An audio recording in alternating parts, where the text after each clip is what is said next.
Kita bicara idealnya. Idealnya pemimpin itu harus muslim, kemudian ulama dari kalangan alim ulama, dan yang ketiga tidak mengejar-ngejar jabatan itu. Inilah yang kita jadikan sebagai pemimpin kita. Ini idealnya. Ini sudah pernah saya singgung tentunya di dosa besar ke-13 tentang kriteria pemimpin dalam Islam, dan di YouTube juga sudah panjang lebar saya jelaskan dalilnya. Kalau kita punya pemimpin yang ideal seperti di zaman Nabi SAW, Nabi Muhammad SAW, di zaman Khulafaur Rasyidin, ada Abu Bakar, ada Umar, ada Uthman, ada Ali, gitu kan.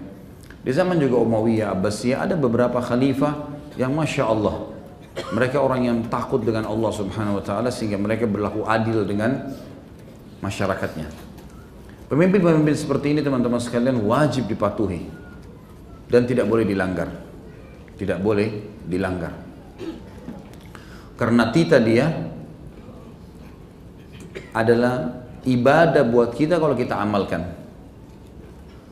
Dalam hukum kita di muka bumi ini ada namanya syariatullah, ada kanun wad'i. Syariatullah adalah hukum Allah Subhanahu Wa Taala. Apa saja hukum yang kita tahu hukum Allah itu namanya syariatullah. Ada namanya yang kedua kanun wad'i. Apa itu? Peraturan-peraturan yang diletakkan oleh pemerintah setempat. Kita lihat di sini maslahat dan mudaratnya. Kalau dia bertemu dari sisi maslahat dengan syariat wajib dipatuhi.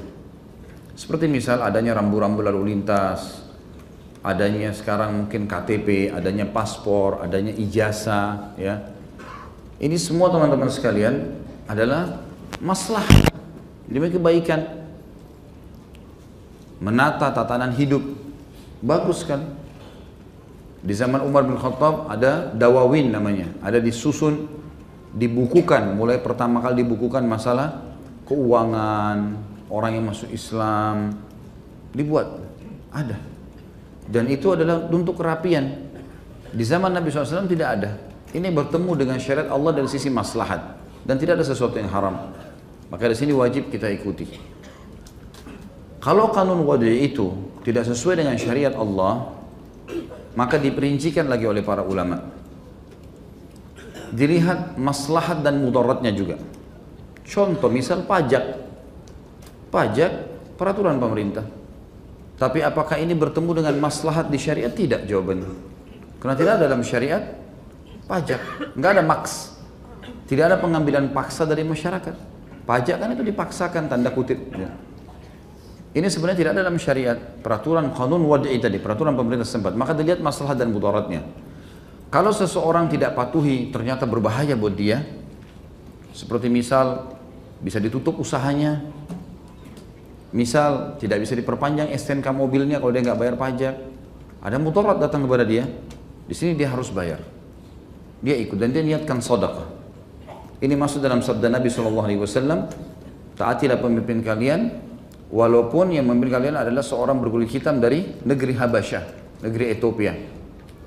Dalam riwayat dikatakan walaupun dia memukul punggungmu mengambil hartamu. Karena ternyata kalau kita menolak malah berbahaya mudaratnya. Maka sudah diikutin.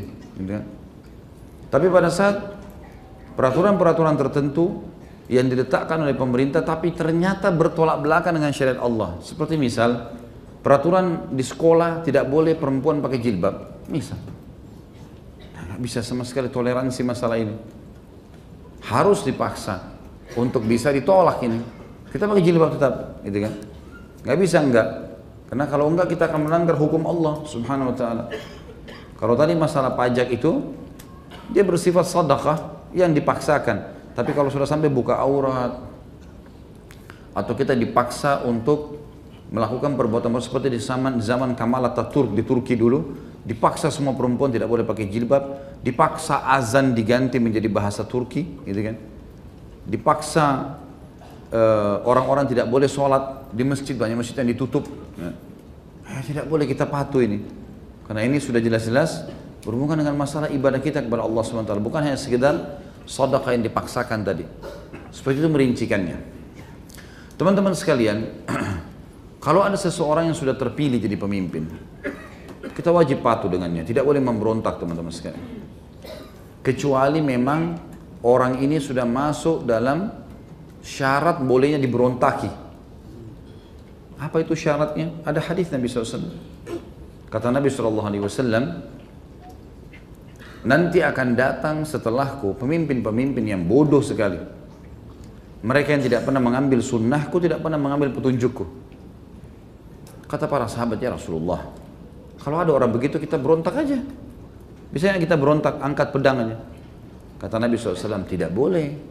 Selama mereka masih membolehkan kalian sholat.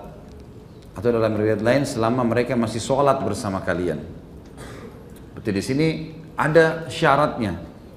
Kalau masjid ditutup, nggak boleh ada pengajian. Misal contoh, gitu kan? Maka itu tidak bisa didiamkan. Ingatkan. Tidak bisa juga, ya sudah, kita harus memberontak. Karena sudah dilarang sholat. Tapi kalau hanya yang lain-lain saja, mungkin seperti keadaan kita sekarang, tidak ada hubungannya dengan pemberontakan. Karena pemerintah masih menjalankan banyak maslahat agama. Bolehnya umat Islam pengajian, masjid boleh ditakmir, izin bangun masjid dibuka, Ramadan diiklankan, Majelis Ulama Indonesia ada, Departemen Agama ada, nikah dengan cara Islam boleh, cerai dengan cara Islam boleh, orang-orang muslim pakai nama-namanya, Al-Quran disebarluaskan. Nah, tidak ada sesuatu yang mendesak kita untuk itu. Karena semua masih boleh, gitu loh. Sampai kata Nabi SAW, kalau kalian dikaruniai oleh Allah pemimpin yang zalim, maka ambillah dari hakmu yang dia kasih. Misal, kita dikasih keamanan, kita bisa sekarang di Indonesia keluar jam 12 malam, jam 1 malam, ada kriminal tapi sedikit. Umumnya aman saja. Kita keluar jam 2 malam, jam 3 malam. Saya berulang-ulang pergi pengajian pada saat subuh misalnya, sebelum subuh keluar, alhamdulillah nggak ada masalah. Kemana-mana, keluar kota, dalam kota, ada tapi sedikit. Yang itu kriminal wajar kalau terjadi. Kalau masih sedikit ya. Karena memang di zaman Nabi SAW juga ada orang berbuat kriminal, ada orang mencuri dipotong tangannya, ada orang berzina dirajam, gitu kan. Tapi kita bicara globalnya. Kata Nabi SAW, ambil yang mereka berikan kepada kalian yang merupakan hak kalian, dan yang belum kalian dapatkan, mintalah kepada Allah. Sesungguhnya kekuasaan orang itu punya batas. Kekuasaan orang itu ada saatnya nanti dia akan selesai dari jabatannya. Tinggal kita berdoa kepada Allah SWT untuk diberikan pemimpin yang lebih baik. Jadi ada poin-poin yang harus digarisbawahi teman-teman sekalian. Di sini disebutkan dosa besar ke-40, kalau dosa besar ke-13 masalah pemimpin yang berkhianat, kita bicara panjang lebar pemimpin itu. Di sini kita bicara masalah masyarakatnya, kita-kita ini. Kata Imam Adz-Dzahabi rahimahullah, mengkhianati pemimpin dan lainnya. Allah Subhanahu wa taala menyuruh kita untuk patuh dan menjalankan peraturan-peraturan selama tidak bertolak belakang dengan agama. Di antaranya surah Isra diangkat oleh Imam Adz-Dzahabi ayat 34. A'udzu billahi minasyaitonir rajim wa aufu bil ahd innal ahda kana mas'ula. Penuhilah janji-janji, sesungguhnya janji itu pasti diminta pertanggungjawabannya. Apa janji-janji kita? Janji misalnya menjadi warga negara Indonesia patuh pada peraturan-peraturan. Buktinya kalau tidak mengikuti maka akan dihukum. Berarti kan ada perjanjian di situ. Selama kita warga Indonesia kita harus patuhi. Nggak boleh kita langgar. Dan al-mu'minuna ala syurutihim. Orang mukmin patuh dengan syarat-syaratnya. Ya. Mereka tidak boleh melanggar itu. Walaupun Anda mengatakan, oh saya tidak pernah berjanji secara khusus Ustaz. Iya. Tapi umumnya sudah ada peraturan menjadi warga negara Indonesia. Peraturannya harus begini, harus begini, harus begini. Harus punya KTP, harus punya SIM, harus begini, harus begitu, segala macam. Ya. Ditulis semuanya. Ada peraturan-peraturan yang kita tahu. Nah itu harus dipatuhi, tidak boleh dilanggar. Terkecuali di keadaan-keadaan tertentu misalnya memang pemerintah sendiri yang melonggarkan itu. Contoh, pada saat kita lagi nunggu antri, peraturan pemerintah, peraturan kepolisian tidak boleh langgar garis yang sudah dibuat. Melewati garis yang ada di lampu merah, garis yang sudah dibuat terputus untuk berjalan kaki, berarti melanggar, gitu kan? Tapi pada saat lagi padat, kemudian ada polisi di depan aparat kita, lalu memberikan isyarat, silakan maju karena terlalu padat, disuruh maju ke depan. Berarti ada toleransi dari mereka yang bertanggung jawab. Kita maju ke depan. Kita maju ke depan. Saya kadang-kadang kalau sudah padat sekali saya lihat, memang ada aparat kita yang mau nyuruh maju, suruh maju ke depan. Nah, kita maju ke depan. Karena memang sudah dibolehkan, gitu kan. Mungkin pada saat sholat id, banyak jalan-jalan yang tadinya dilarang, boleh dimasuki, dilewatin. Untuk mempermudah kaum muslimin sholat di tempat-tempat yang memang sudah jadi target sholat id. Nah itu berbeda. Mungkin pada waktu sholat id, karena orang pada pakai kopiah, orang pada pakai sarung segala, tidak ada peraturan pemerintah pakai helm misalnya. Contoh, misal, maka kita lakukan. Tapi kalau tidak ada, teman-teman sekalian, tidak ada toleransi seperti ini, kayak peraturan sekarang tiap hari kalau keluar harus pakai helm misalnya. Gak boleh antum pakai keluar tidak pakai helm. Kenapa? Harus pakai teman-teman. Dan itu ibadah. Patuh kepada peraturan seperti ini bagian daripada ibadah. Karena dia bertemu secara maslahat dengan hukum syariat Allah. Karena tidak ada alasan kenapa kita harus melanggar teman-teman sekalian. Kenapa harus melanggar? Jadi teman-teman melewatin jalur busway, nggak boleh, jangan lewat. Ini yang biasa lewat-lewatin, nggak boleh. Nggak boleh. Saya pernah subhanallah lewat, ini jalur busway saya di sebelah, memang agak padat. Saya ikutin aja jalur di sebelah. Ada orang di sebelah, motornya ribut sekali, balap lewat jalur busway. Subhanallah di ujung jalur busway sana, saya ketemu juga sama dia. Walaupun ini macet, ternyata ada busway-nya lagi nunggu turunin penumpang, dia di belakangnya nggak bisa lewat. Kita di sini macet sebentar lewat sudah bisa jalan di sana. Kenapa nggak sabar sedikit? Sabarlah. Terlambat Ustaz, baik keluar lebih cepat. Nah, jadikan alasan itu. Contoh saja. Kadang-kadang syaitan menunggangi kita untuk mendapatkan dosa di awal-awal hari kita. Di antaranya seperti itu. Sekali lagi kecuali ada toleransi. Memang disuruh lewat, karena macet, harus lewat. Ada pemadam, ada ambulans, ada apalah, ada peraturan memang toleransi sudah. Dan kita lakukan teman-teman bukan karena masalah kasus pemerintah kita saja, karena ada hukum perintah Allah di sini. Kita disuruh mentaati selama tidak melanggar hukum Allah Subhanahu wa taala. Kemudian dikatakan juga dalam firman Allah yang lain dalam surah Al-Maidah ayat 1, A'udzu billahi minasyaitonir rajim, ya ayyuhalladzina amanu aufu bil 'uqud. Hai orang-orang beriman, patuhilah akad-akad kalian. Jadi masuk akad ini semua kesepakatan kita. Jadi warga negara, jadi pegawai di kantor, jadi mahasiswa, jadi siswa, jadi tetangga, ada rukun tetangga, ya, ada rukun warga di situ. Kita harus ikutin apa peraturan-peraturan yang memang sudah dibakukan. Nggak boleh parkir di pinggir jalan seperti ini akan menghalangi orang. Nggak boleh kita bilang ini depan rumah saya, nggak bisa. Ini maslahat umumnya semua, ikutin.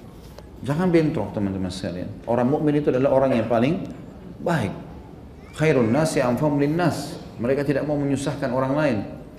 Jangan dipaksakan. Sehingga akhirnya kalau mobilnya kena tabrak lalu dia marah.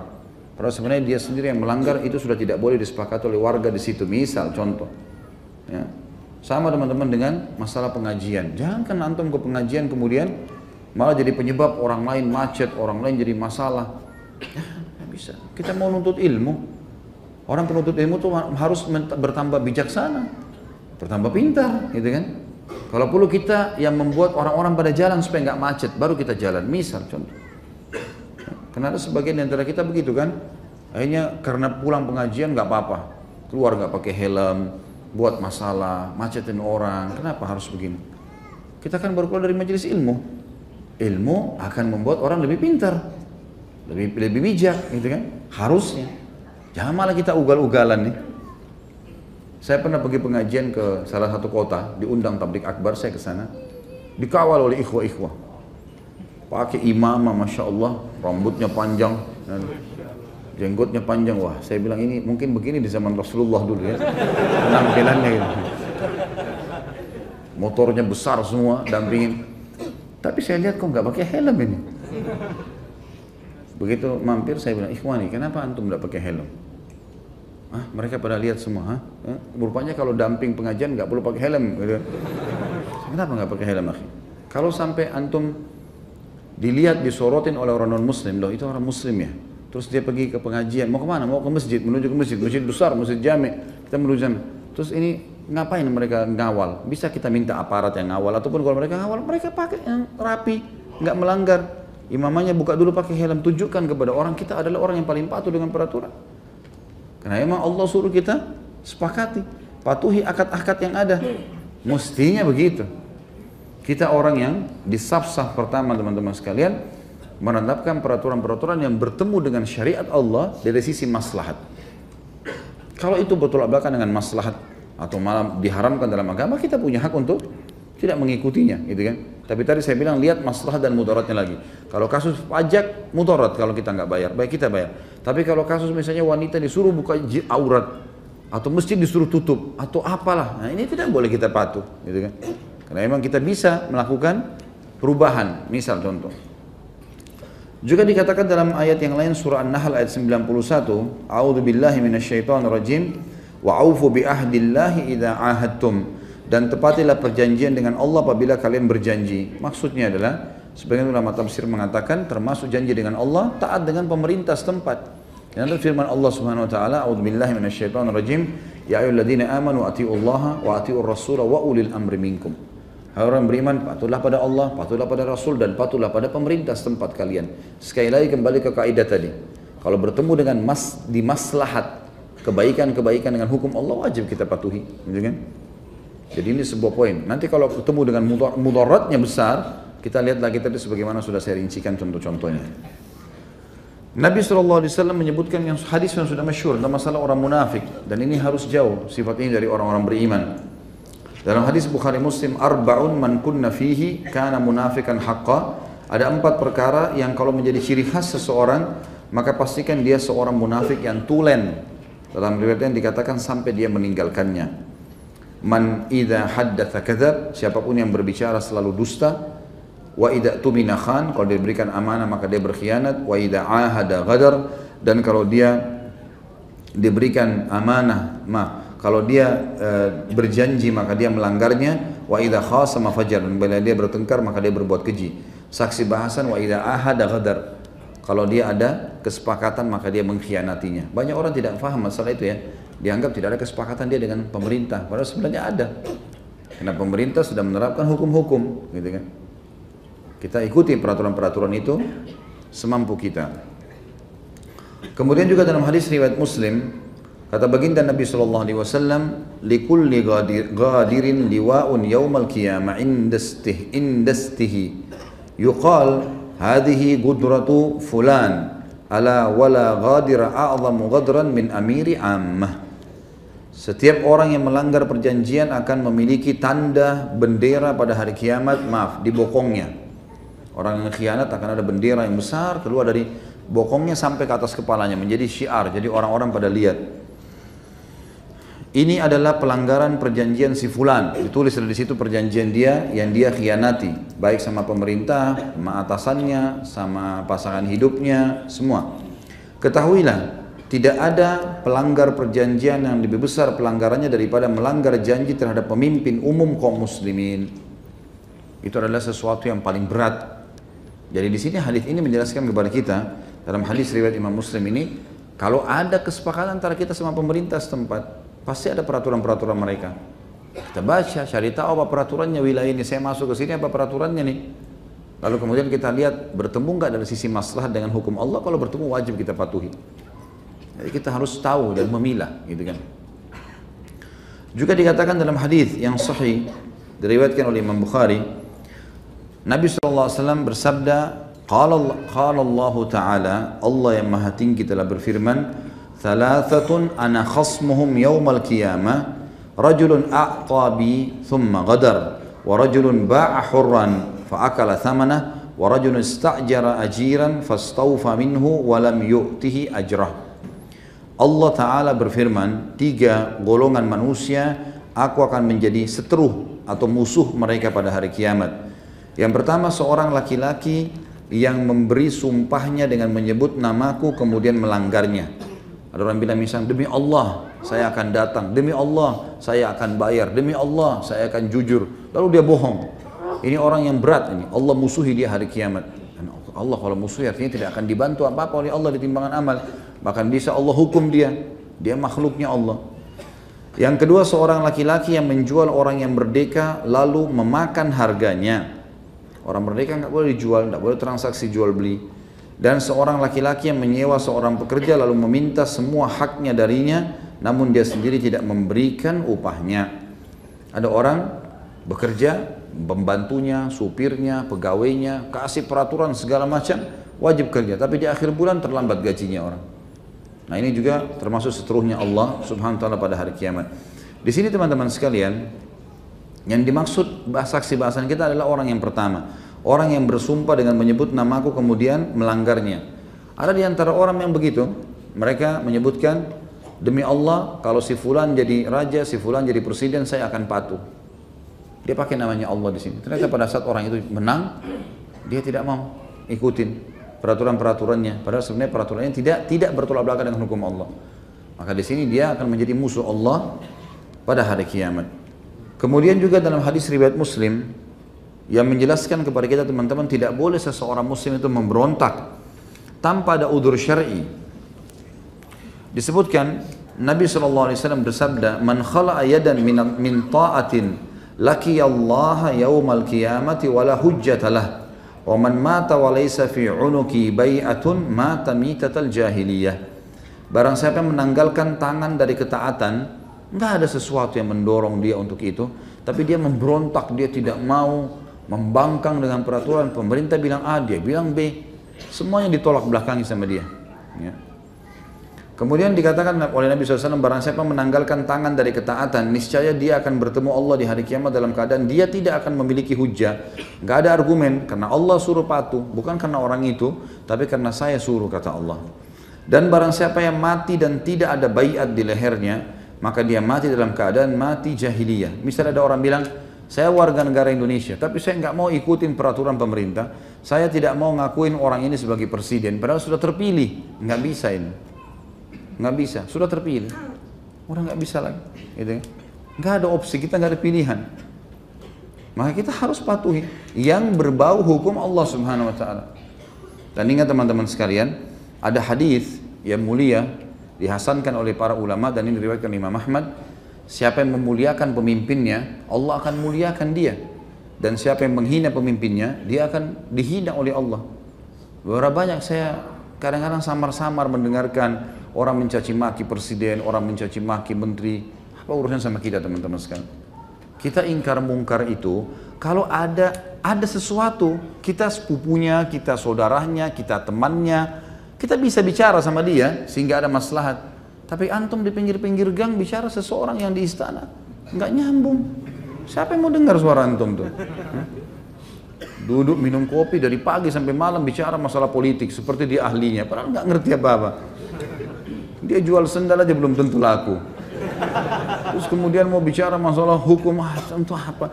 Lebih antum berzikir, baca Quran, hadir majelis ilmu, apa belajar ilmu, dagang, kan lebih baik daripada duduk main catur, habis waktu berjam-jam baru ngomong masalah politik. Apa yang mau dibicarakan di situ? Mau belajar strategi perang? Nggak ada strategi perang dalam catur tuh. Dari mana sejarahnya kuda jalannya L? Nggak ada sejarahnya. Memang orang kalau naik kuda begitu jalannya? Nggak ada hubungannya sama sekali. Nggak ada hubungannya. Baca buku tentang peperangan, mungkin alat-alat perang yang benar, yang nyata, cara, keterampilan itu mungkin. Catur, nggak nyambung ini. Jadi letakkan posisi kita pada tempatnya teman-teman sekalian.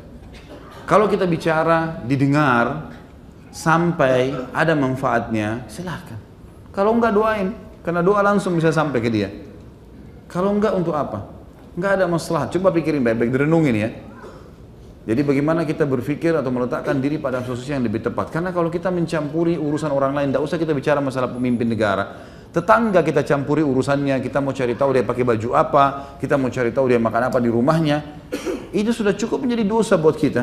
Ya, kalau orang ngintip-ngintip, mencari tahu informasi orang lain, bahaya buat dia. Apalagi kalau sampai pemimpin-pemimpin yang memang tidak perlu, tidak ada maslahatnya buat kita. Tidak ada sesuatu yang mendukung kita untuk bisa memperbaiki sesuatu di situ ya. Baik, kemudian selanjutnya adalah hadis Nabi SAW diriwayatkan Imam Muslim. Ini semua hadis sahih ya. Tadi itu adalah hadis riwayat Imam Muslim. Yang dimaksud dengan orang yang tidak punya baiat, mati tidak punya baiat, maksudnya dia tidak mengakui pemerintah yang sudah terlanjur dinobatkan. Sudah selesai. Saatnya kalau sudah dipenuhi, sudah terpilih, maka kita harus patuh. Dan itu sudah banyak dalam kisah salaful ummah Pada saat sudah terpilih mereka lakukan. Kalau belum terpilih, kita masih punya kepentingan-kepentingan, kita masih bisa memperbaiki, alhamdulillah. Itu yang kita lakukan. Makanya dari awal teman-teman sekalian memilih pemimpin harus ada kriteria Islamnya. Dan ini sudah saya jelaskan khusus masalah kriteria pemimpin dalam Islam. Harus yang muslim, harus yang alim ulama, harus yang tidak mengejar jabatan, orang yang membuka rumahnya untuk masyarakatnya. Itu ideal, cari orang seperti ini, minta kepada Allah SWT diberikan kepada kita. Terlebih kata Nabi SAW, kalau tersebar maksiat di tengah-tengah satu komunitas masyarakat, maka Allah akan karunia mereka pemimpin yang zalim. Ini bahaya sekali. Kadang-kadang ada pemimpin zalim datang teman-teman sekalian justru karena kita membiarkan maksiat di antara kita. Menyebar di sana sini masalah-masalah yang kita lakukan. Semua orang di sana sini terbuka auratnya, semua orang membicarakan bergaulan bebas, minuman khamr seperti biasa saja. Wah, luar biasa lah segala macam hal yang tersebar. Ini maksiat kepada pencipta raja yang sebenarnya yang di atas langit sana. Maka ini bahaya. Allah kasih kita sekalian pemimpin yang zalim. Itu ada hadis Nabi SAW berhubungan dengan itu. Kata Nabi SAW dalam hadis riwayat Muslim yang selanjutnya adalah man ahabba an yuzahzaha 'anil nari wa yudkhalal jannata falta'ti maniyatuhu wa huwa yu'minu billahi wal yawmil akhir wal ya'ti ila an-nasi alladhi yuhibbu an yu'ta ilayhi wa man baya'a imaman fa'atahu safqata yadihi wa thamrata qalbihi fayuti'hu in istata' fa in jaa'a akharu yunazi'uhu fadribu unuqal akhar. Barang siapa yang suka untuk dijauhkan dari neraka dan dimasukkan ke dalam surga, maka biarkanlah kematiannya datang atau mendatanginya sedangkan ia beriman kepada Allah dan hari akhir. Dia patuh sama Allah, dia yakin di akhirat ada balasannya, dan hendaklah dia mendatangi orang yang suka untuk didatangi. Maksudnya orang tuanya, ya, orang-orang yang memang punya hak dari dia, harus dia berikan haknya sebelum dia meninggal, supaya memang betul-betul dia bisa lepas dari semua tanggung jawab hari kiamat. Orang tua, pasangan, anak, orang yang pernah kita utangin, jangan lari, datang ke dia, minta maaf, berikan saya waktu. Jadi kita datangin mereka untuk menyelesaikan urusan kita supaya tidak ada masalah di akhirat. Dan barang siapa yang membaiat seorang imam, dia memberikan suaranya, gitu kan? Membaiatnya, karena memang dia sudah terpilih misalnya. Dan di sini katakan, dan barang siapa yang membaiat imam atau pemimpin, lalu dia menjulurkan telapak tangannya dan buah hatinya. Maksudnya dia menyetujui keputusannya yang baik, dia juga membuka hatinya untuk itu, dikerjakan sama dia, maka hendaklah dia mentaatinya jika dia mampu, kalau itu memang bukan di luar kapasitas dia. Dia lakukan sebagai bentuk kepatuhan kepada Allah. Lalu jika ada orang lain yang datang memusuhi pemimpin tersebut, maka perangilah orang yang kedua yang datang memusuhinya. Tentu kita bicara di sini teman-teman sekalian, pemimpin yang muslim di komunitas Islam, dia mungkin fasik, mungkin ada kekurangannya, tapi yang lainnya banyak maslahat din.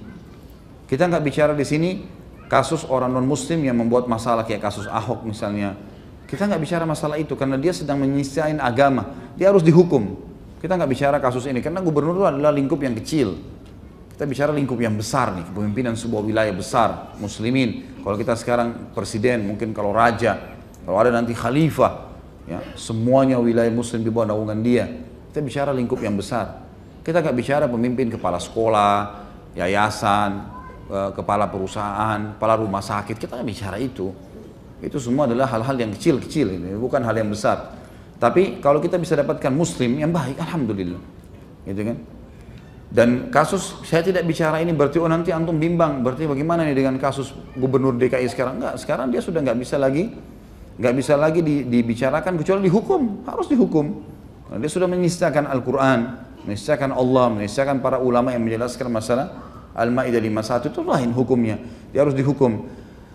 Tapi pemimpin pada saat dia belum berbuat masalah, kemudian dia sudah terlanjur karena sistem di negara kita akhirnya harus dia jadi pemimpin. Kayak kemarin sebelum dia buat masalah. Apa yang merupakan bertemu maslahat dalam agama kita, ya sudah. Rambu-rambu lalu lintas, KTP, kita ikuti. Karena bertemu dengan maslahat. Tapi sekarang masalahnya dia sudah mencoreng agama, sudah lain. Udah nggak boleh mencalonkan diri. Ini harus ditinggalkan. Ya, apapun yang berhubungan dengan orang ini dan harus kita menggantikan dia dengan seorang muslim. Itu lain. Kita bicara ini setiap maqal ada maqamnya. ya, bahasa Arabnya begitu. Di setiap pembicaraan ada tempatnya, ya. Jadi kita sekarang sedang bicara ini jangan dihubungkan dengan macam-macam kasus yang ada. Kita bicara sekarang tentang hukum syar'i secara global, sehingga tidak perlu kita kerucutkan kepada masalah-masalah yang kecil-kecil yang sedang terjadi. Ya, kan? Ini kita bicara ruang lingkup yang sangat besar sekali. Siapa yang memiliki pemimpin, dan hadits ini Nabi SAW sebutkan waktu beliau jadi pemimpin, dan seperti misalnya kasus para sahabat waktu jadi pemimpin, Abu Bakar, Umar, Uthman, Ali, hadits ini berlaku sekali. Siapa yang melihat seorang pemimpin lalu dia membuka telapak tangannya membaiatnya, sahabat-sahabat atau Abu Bakar jadi khalifah, mereka ulurkan tangannya, saya membaiat anda, saya membaiat anda. Mereka salam, lalu mereka membuka hatinya, mereka mendukung, mendoakan, menasehatin. Ya. Saya lihat misalnya mungkin di negara kita belum dijalankan ya. Kalau ini dijalankan saya yakin luar biasa efeknya. Di khutbah Jumat kita masih jarang sekali mendoakan presiden supaya dapat hidayah, menteri supaya dapat hidayah. Bagi kita kayaknya nggak penting itu, gitu kan. Kalau di Saudi teman-teman sekalian, hampir semua masjid mendoakan raja mereka. Ya Allah berikanlah raja ini petunjuk. Ya Allah berikanlah orang-orang sekitarnya supaya menjalankan hukum-hukummu. Jadikanlah mereka rahmat bagi hamba-hambamu. Ya, memenuhi kebutuhan orang miskin, memenuhi kebutuhan orang susah. Jadi memang mereka doakan itu. Bayangkan kalau setiap Jumat teman-teman sekalian, kalau kita di Jakarta ini saja punya 10.000 masjid. Ya. Belum kota-kota lain, semuanya berdoa kepada Allah bermunajat. Bagaimana Allah nggak kasih kita pemimpin yang baik atau mengubah keadaannya menjadi baik, gitu kan? Mana lebih baik teman-teman, kita mendoakan orang yang sudah terlanjur ada menjadi lebih baik daripada kita mengganti orang yang belum jelas, gitu kan? Kita bicara sekali lagi pemimpinan global ya. Kita bukan bicara masalah gubernur DKI ini, kita bicara masalah kepemimpinan yang besar, luas. Ada presiden yang sudah naik, kita doain supaya Allah berikan kepada dia keimanan, ketakwaan, keputusannya sesuai dengan Al-Quran dan Sunnah. Bukan mustahil. Kita doakan, dan kalau Allah kabulkan berarti kita akan panen pahalanya. Kata Nabi SAW, siapa yang melapangkan tangannya, membuka dadanya untuk pemimpinnya, semampu dia, dan kalau ada orang yang datang untuk memberontak, maka dia ikut memerangi siapa yang memberontak itu. Ini dianggap orang-orang yang akan nanti di hari kiamat selamat dari neraka dan akan masuk ke dalam surga. Kemudian hadis Nabi SAW yang lain Bukhari Muslim, kata beliau, man ata'ani faqad ata' Allah, wa man asani faqad asallah, wa man yuti'il amira faqad ata'ani, wa man ya'sil amira faqad asani.